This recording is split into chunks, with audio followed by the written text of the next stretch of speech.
Alright, so in this video I'm going to show you the best settings to use to render your projects out in 1080.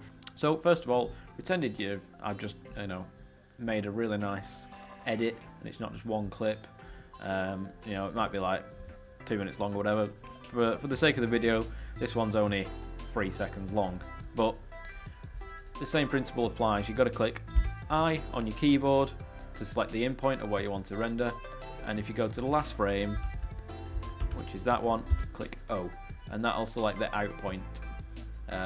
Or you could make it here, and if you did it by mistake, if you want to click clear in and out and do it again, so you've got your in and your out point there. Alright, so once you've done that, you want to go to your file, export, media, or you can click Ctrl M and this will bring up this window for you. Once you see this window, you might think, well, there's a lot of things to do. Don't worry, it's not as complicated as you think. You just follow these steps, you'll know how to do it. So you want to go to Format here and click H264.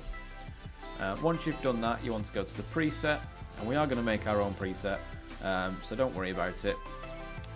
But what I do is I go and find HD 1080p, and my project settings is in 24, but to be fair, you can click 25 and change it all here. So you just click the nearest one and then match it to your project settings. Now the most important thing is to look at your source settings here, which is basically the video settings that you've got going on here. And you want them to match with your output settings. So you can see we've got 1920 by 1080, and on the output it's 1920 by 1080. And you see we've got 24 frames and then we've got 25 there. So what you want to do is you want to go to your frame rate, click down and click 24, and that'll solve that problem. And you leave progressive scan on, aspect ratio is 1. Now if you're using anamorphic, you can select your different sort of screen sizes, but put it on square and that'll be back to where it were.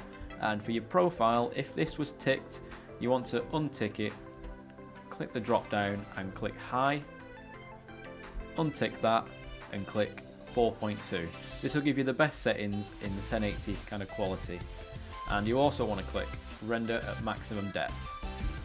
Once you've done that, you'll be at your bitrate settings. And this is what people normally get wrong, and it might make the footage look quite pixelated and crap.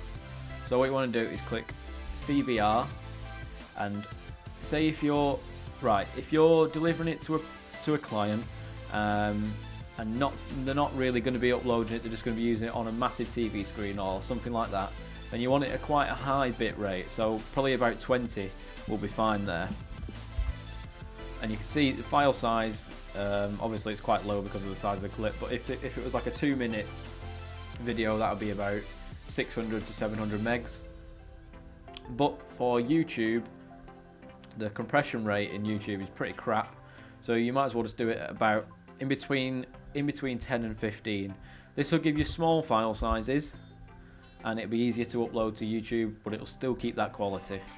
So I'm gonna put mine on 15, but it all depends on how much hard drive space you've got and how good your internet is. Basically, the lower this number is, the less it'll take to upload, but you'll lose a bit of quality. Now the higher the number, more it'll take to upload, but you'll have more quality. So we're nearly there. You want to come down to the bottom and click use maximum render quality, just to give you the best quality from the footage that you've shot. And if you've done pre-renders in your project, so basically if this goes green, so you click enter and you do like a pre-render, if this goes green, then you might as well use previews here. What this will do is this will just use the render previews that you've done here and just save your computer, and it'll also speed up a bit of render time. So you're not going to lose any quality if you don't tick it, but you're going to gain something if you do, so you might as well just click it. One of the final things is to go to audio and just match these settings. Basically, you don't really need to do much. You just got to match the source settings, or if you know what input hertz your audio is, say if you use an audio recorder, then you can click and select the best one for you. Use stereo, and that's that basically. And you don't need to bother about multiplexer, captions, or publish.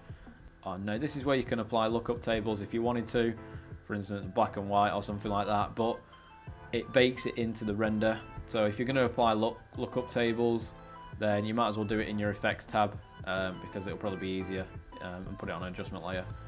And if you want to know how to do that, there's another video and a link will be in the description.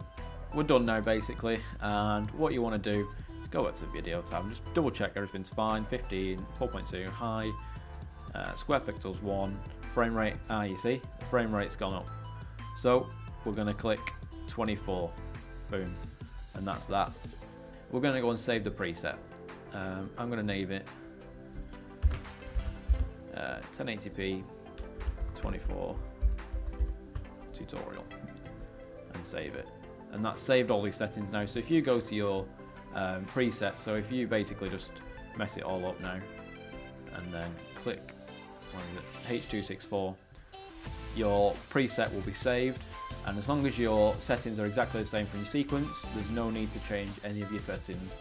And once you've done that, you just name your file tutorial and click save and export. So thank you for watching, I hope you learned something, and I'll speak to you in the other video. Peace.